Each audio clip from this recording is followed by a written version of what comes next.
Hello guys, നമ്മൾ ഇന്ന് പോകുന്നത് ഡർഡിൽ ഡോറിലേക്കാണ്. ഇംഗ്ലണ്ട് ഡോർസെറ്റിലെ ലുവർത്തിനടുത്തുള്ള ജുറാസിക് തീരത്തുള്ള ഒരു നാച്ചുറൽ ചുണ്ണാമ്പ് കല്ല് കമാനമാണ് ഡർഡിൽ ഡോർ. ലുൾവർത്ത് എസ്റ്റേറ്റിലെ ഉടമകളായ വെൽഡ് കുടുംബത്തിന്റെ സ്വകാര്യ ഉടമസ്ഥതയിലുള്ളതാണ് ഡർഡിൽ ഡോർ. എന്നാൽ ഇത് പബ്ലിക്കിന് വേണ്ടിയും ഇപ്പോഴും തുറന്നു കൊടുത്തിരിക്കുന്നു. പേ ചെയ്ത് കാർ പാർക്ക് ചെയ്യാനുള്ള സൗകര്യമുണ്ട്. കാർ പാർക്കിൽ നിന്നും 15 മിനിറ്റ് നടന്നാണ് നമ്മൾ ഈ ബീച്ചിലേക്ക് ചെല്ലുന്നത്. ദൂരെ നിന്ന് വരുന്നവർക്ക് ഡർഡിൽ ഡോർ ഹോളിഡേ പാർക്ക് ക്യാമ്പിൽ ടൂറിംഗ് ക്യാബിനുള്ളിലോ ഹോട്ടലുകളോ താമസിക്കാനുള്ള എല്ലാവിധ ഓപ്ഷൻസും ലഭ്യമാണ് ഇവിടെ.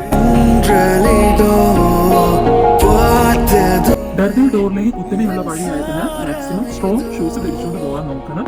അതുപോലെ തന്നെ വെതർ നോക്കി പോകുന്നതാണ് ഏറ്റവും മെച്ചം. സ്ട്രോളറോ വീൽ ചെയറോ ഉപയോഗിക്കാൻ നമുക്ക് സാധിക്കുകയില്ല. കൊച്ചുകുട്ടികളെ കൊണ്ടുപോവുകയാണെങ്കിൽ ബേബി ക്യാരിയർ കരുതുക.